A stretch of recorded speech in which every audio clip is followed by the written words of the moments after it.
एक बात है वैसे, रेहान की मंगेतर बहुत पसंद आई मुझे। कितनी शाइस्ता लड़की है। मुझे तो वो नमाज रोजे की पाबंद लगती है। लगता है रेहान भी वैसा ही है। उसने आते ही मुझे सलाम किया, मेरा हाथ चूमा। मुझे सच में बहुत अच्छा लगा। कौन करता है ऐसे? अच्छा है, कोई तो तुम्हें पसंद आया। आपसे तो कुछ कहने का फायदा ही नहीं है अब्दुल्ला साहब। याद है मैंने तुमसे क्या कहा था? मैंने सोचा भी नहीं था कि तुम इतने चालाक हो सकते हो। तुमसे तो बच के रहना पड़ेगा। मान गई मैं। जाहिर है जहाँ से थोड़ा फायदा हो वहाँ थोड़ी सी कुर्बानी तो देनी ही पड़ती है। ऐसे ही है। अरे हाँ, उस खातून का नाम मरियम था ना? हाँ मरियम। उससे तो बहुत ज्यादा ही पसंद आई हूँ मैं। क्यों नहीं आओगी? मैंने उन्हें ये पैगाम दिया, हम भी आप जैसे ही हैं। मतलब हम आपको समझते हैं। मतलब ये कि जब ज़ैनब उन्हें नीचा दिखाएगी तो मैं उन्हें गले लगा चुका हूँगा और फिर देखना काम खुद ही चल कर आएगा। तुम वाकई बहुत चालाक हो भाई, क्या कहने। ज़ैनब तो बस ऐसे ही मुंह लटका कर फिरती रहे, कसम से बता रहा हूँ। उसके पास तो अक्ल ही नहीं है। अरे हाँ, सच बताऊं तो वो औरत मुझे वाकई रूखी फीकी लगी है। तुमने उसके साथ इतने साल कैसे गुजार लिए?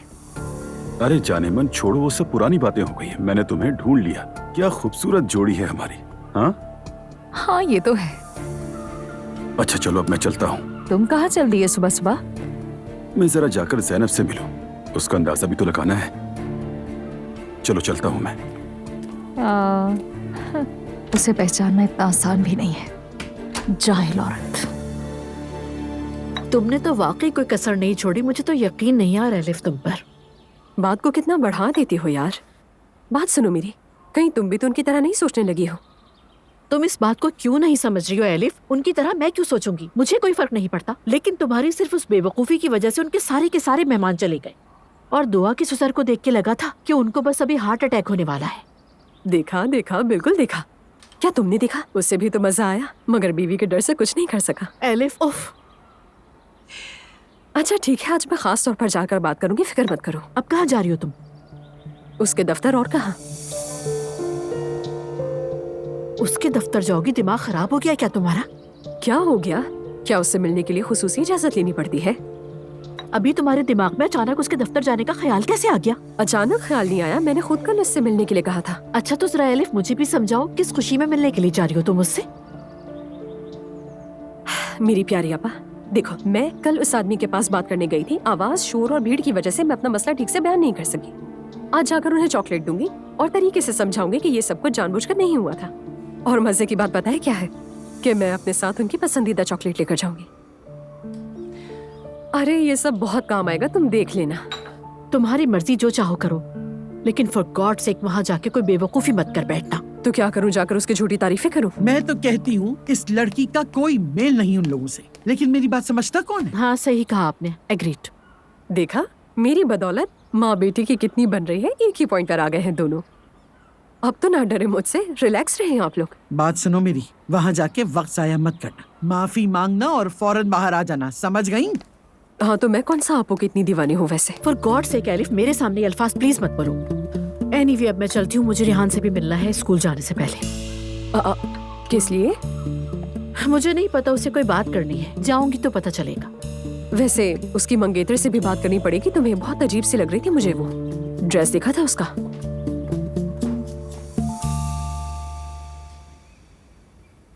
सब कुछ बहुत अच्छा हो गया था, है ना?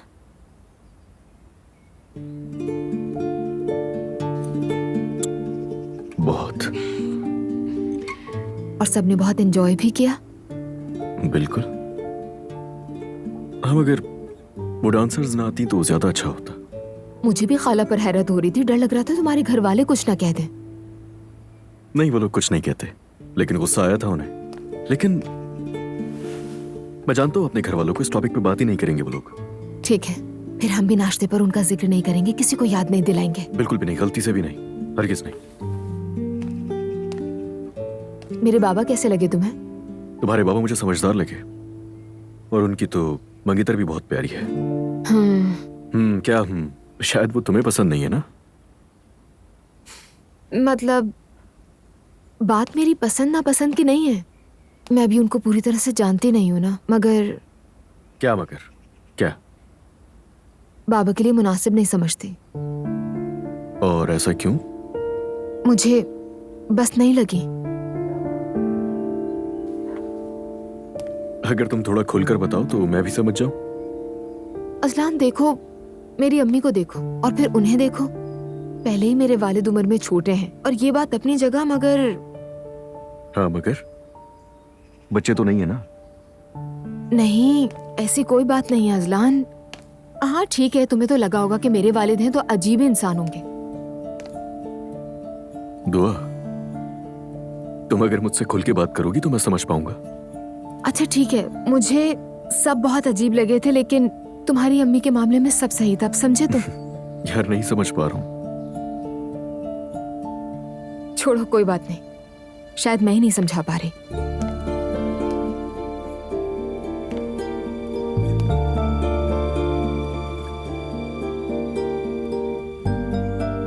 दुआ, इतना मत सोचो उनके बारे में। वो जैसे चाहे खुश रह सकते हैं, उनका हक है। ठीक है। कल तो मुझे बहुत गुस्सा आ रहा था। उसकी खाला ने क्या पहना हुआ था, ऊपर से बाबा को लेके जा रही थी। ये अहमकाना बातें बंद करो। मुस्तफा सही कह रहा है, ये बातें बंद कर दो तुम। अरे भाई, आप लोग तो मजाक भी नहीं समझते। मेरी फैमिली होती तो पता नहीं क्या होता। आपा, मेरा कल भाई भी शादी में आया था, लेकिन आप उसके सामने भी नहीं आई। क्यों, कोई बात करनी थी? नहीं, लेकिन आप लोग कुछ देर साथ बैठते, बातें करते। बातें हो जाएंगी नायला, हो जाएंगी। क्या हम उन्हें दावत दें अपने घर? बिल्कुल दावत दे सकते हैं। आपका क्या कहना है आपा? जिसको बुलाना है बुला लो, मुझे क्या। Good morning. Good morning. Good morning. जाग गए तुम लोग? हम तुम्हारे ही जागने का इंतजार कर रहे थे। कल तुम लोग बहुत थक गए थे। ये तो है, पर बाबा के सामने जानबूझकर नहीं आए हम। अच्छा किया तुमने। हाँ, बहुत अच्छा किया तुमने। थकावट कहाँ थी, बस एक छोटा सा शादी का प्रोग्राम था। वैसे मुस्तफा, थकन तो उन्हें ही होगी जो डांस कर रहे थे, है ना?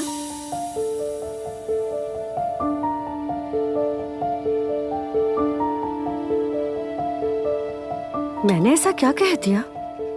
भाभी, देख रही हूँ कि सुबह सुबह आप काफी मूड में हैं। अच्छा तो खुद ही बताओ जरा, उन्हें शादी से नहीं निकाल दिया था? सुबह बखैर। गुड मॉर्निंग अम्मी। सुबह बखैर। सुबह बखैर बाबा। सुबह बखैर बाबा। गुड मॉर्निंग अम्मी जान, बाबा जान। गुड मॉर्निंग बेटी। तुम्हें भी गुड मॉर्निंग बेटी।